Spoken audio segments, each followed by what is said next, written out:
Paltrocast. Jim, I appreciate you taking the time to. Have I committed a cardinal sin by not calling you Soni and calling you Jim?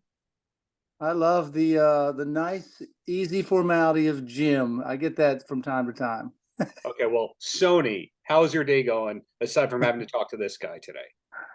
I can't complain. There's, every day has a little bit of a tough times, tough things happening in the world around us, and then if you look deep enough, there's always a blessing. So that's what I try and do, is remind myself to dig deep for the blessing if it's not very obvious.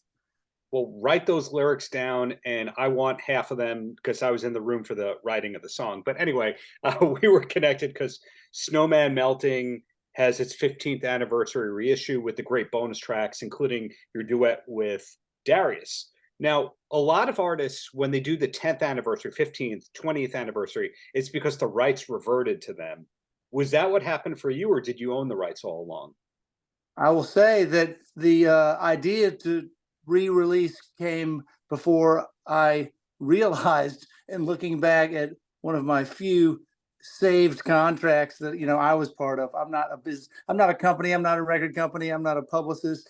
I happened to look back at these old emails and realized on the 15th year it reverts back to me, and that was literally this summer. So that was easy. We didn't have to work through a lot of paperwork, but honestly, I was releasing it either way. I think it's a great project, and I'm so excited to sort of revive it with Darius and Edwin McCain. Right. Two great South Carolina-based artists like yourself. Now, when did you record the track with Darius? We were up restarting this in May. We did the basic tracks in the studio in Nashville, and then we used good old technology to help Edwin and Darius and myself and the background vocalist Tiffany Turner all collaborate. So there were times when we were separated, and that's the good part of music technology, right? When you don't have to actually be in the same room if you can't. When you were doing the session, did you know that this was going to be a bonus track for the reissue, or did you just say, "Hey, feel like recording? Let's see where it goes"? No, I had a great idea from Veer Music. Rusty over at Veer Music, who puts out my music, said, "Why don't you get some of your friends, that you're hooked up with, that that you're in a band with, and sort of do a re-record of or a new version of the old tracks." And that really inspired a new thinking of maybe these couple of these songs can have a new spin. And I love that we went towards the acoustic as opposed to the full band mix. They'll get the full band mix when the full album drops, but I think these are pretty cool versions, given that we had mainly just accordion and acoustic guitar. How far back do you go with Edwin? Because as I mentioned, both South Carolina artists who both got their record deals with Atlantic, I believe, around 94, 95. Yeah, I mean, we were both trying to do the same thing in the early 90s, which was try and make a living, try and gather a little fan base around the Carolinas. And so Edwin was working hard. He's a little bit younger than us.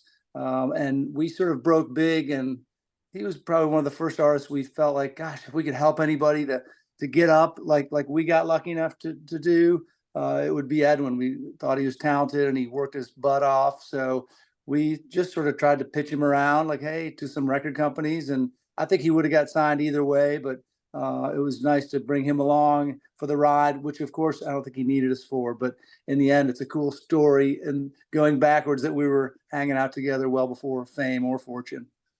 I think you're being a little modest there. When I interned for Atlantic in like 2000, 2001, around there, I knew about the label that you and band had. So Jump Little Children was one of those bands that you brought up, Virgin Wool. So Hootie was about the scene before I guess it was cool to be about the scene. Well, we just felt truly blessed by the sort of, I call luck, when preparation meets opportunity, right? And so we had that luck, and we felt there were some other folks that could use it too. And we tried to usher them in. Another band from the upstate, Craven Melon, was another one that got signed. And like I said, we didn't do it, but we did have a little influence for a little while there until we didn't. I think we see that everything's cyclical So when you go from being the biggest band ever to the biggest laughing stock because you only sold 8 million copies or whatever, Fairweather Johnson, you own, like, what albums actually sell 2 million copies these days? And somehow you had a flop with an album that sold 8 million copies or whatever it was. So it's kind of funny that that happens.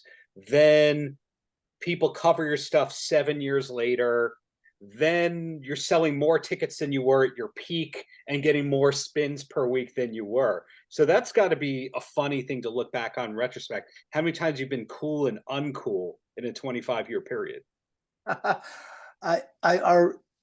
Our music business, or when we got in the industry, our journey is a little pear-shaped. You know, in the past, I think labels developed artists and they had mostly modest sales in their first album or two, and if they could get up, they could go 3 or 4 or 5 albums before they broke Right. really big. And ours with Atlantic is pear-shaped. It got huge at the beginning, and then it's always going to be a little fight for respectability. As you know, you'll probably never achieve that insanely big, umpteen million sales on your first national release. So that was difficult at times. I mean, I just don't think anyway they developed bands, so we were never going to be developed. But we couldn't see that big home run happening in our first at bat, if you will.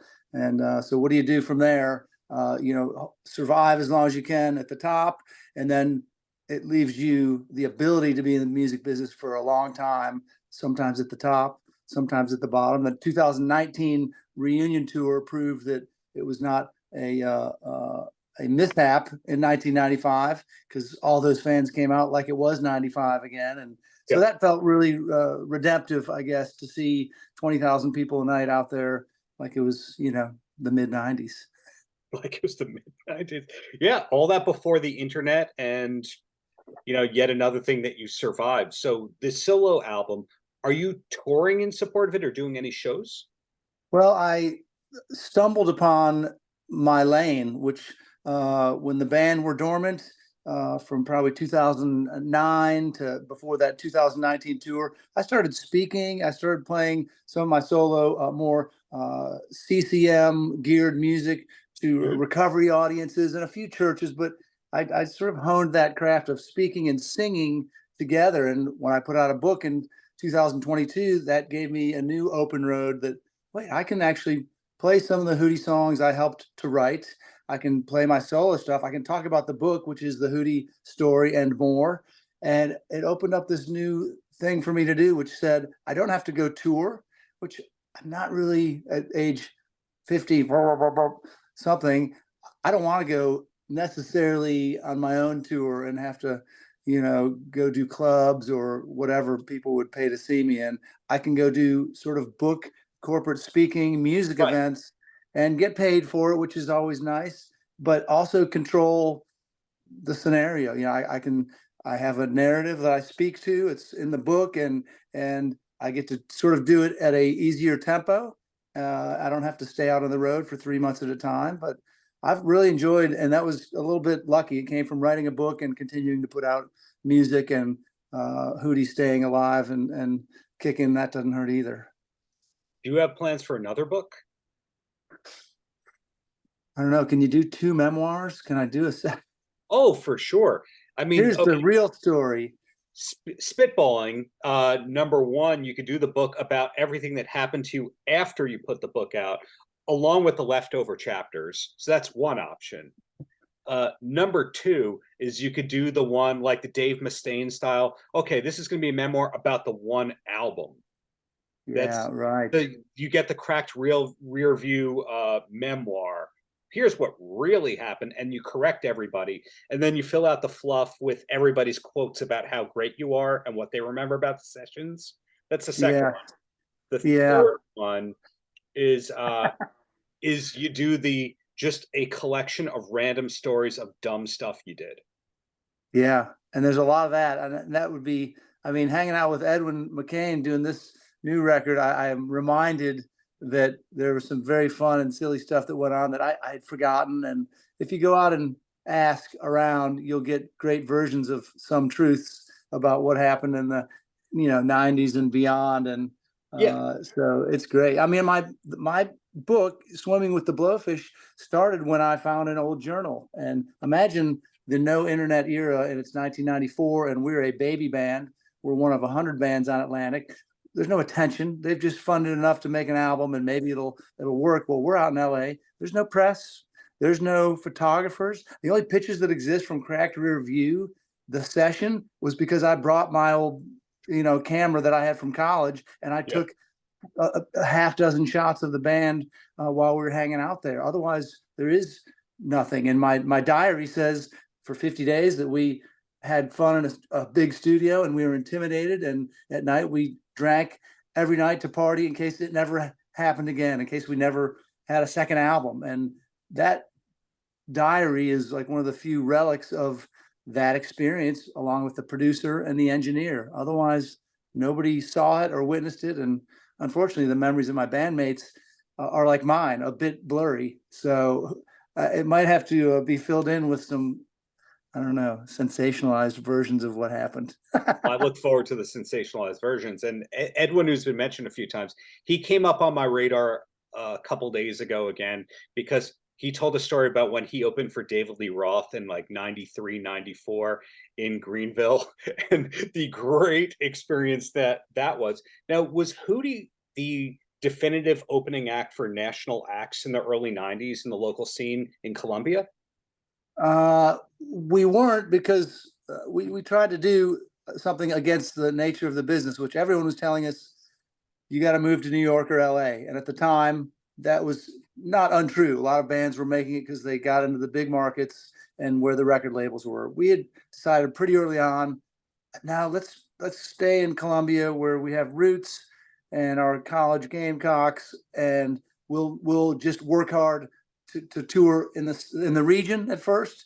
And so we had a van very early, and we were working hard to get as many gigs as we could. So because of that, we didn't get the whole big city thing, but also because of that, we weren't really around in Columbia to be the go-to local band who was popular to open up for the big artists that came in. And I'm kind of thankful. We loved Columbia, and it was important for us in many ways, but what was more important was getting out and proving that we were out to conquer bigger markets on our own terms, not by moving to New York or LA. So no, we didn't get to do any of that. In fact, we only really opened up for a bunch of regional bands in the bars and the clubs.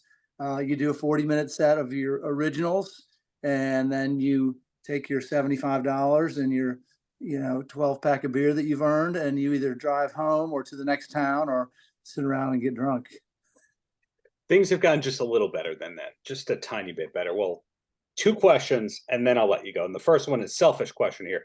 Was the title of your memoir, Swimming with the Blowfish, a direct reference to Running with the Devil?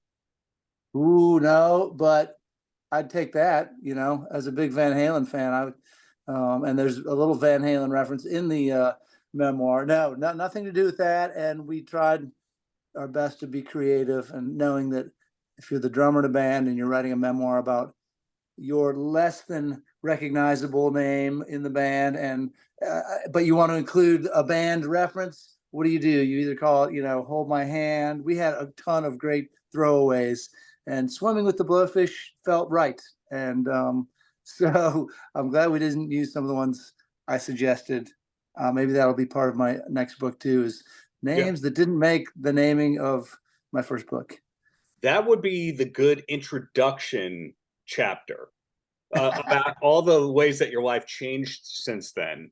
I like that. I'd like to hear all the bad titles myself. Last question I've got for you, and I don't know if this is a 2-second answer or a 2-minute answer, is I look at you as, because not only were you the drummer, but you co-wrote some of the biggest hits of Hootie. So therefore, you were at the highest level of music, where Letterman and all the talk shows and the Rolling Stones stuff, you did all that kind of stuff. Now you're able to approach music with, I'm just going to do what I want when I want. I don't have to go on the road if I don't want to. But is there anything you're still working towards or hoping will happen musically? I mean, I would be a liar, and I think all artists would be liars if they didn't admit that there's some part of their soul that says the newest song that I'm writing, or this new EP that I'm doing, or this whatever. You'd be lying if you didn't say, I would love it if there was a million fans for that. And that's, disingenuous to say you're in the music business, but you don't care about popularity or fame or any of that. Of course you do. We all do. We all stand on a stage willingly, and we love it when people are louder and dance more and give us that feeling that we've had an accolade of some sort. That's not the only reason we all do it, but that is a reason that we all do it, because we love that experience. You interact with the fans, you just feel that thing, like being a distance runner and having those things in your brain go off and make you feel like you're on some natural high. So I would love it if, as I continue write music going forward as a solo artist, if something got on a soundtrack, or God forbid a radio station, if those still exist, or if it just got a little attention. And part of me bringing in Darius and Edwin, to be fully transparent, is because they're Darius and Edwin. There's some great singers here in Columbia that no one's ever heard of. I suppose I could have used them, but I do want to get this in front of more ears. That's why I'm with Veer Music, because they're giving me that possibility to get out in front of more listeners, and that's what it's all about. It's not the end of the world if you don't, because I still get to make music, and that's what I love doing mostly. But hey, come on, let's all admit it, little rock stars to be and little performers out there. It's okay if you say, I would love it if I was popular.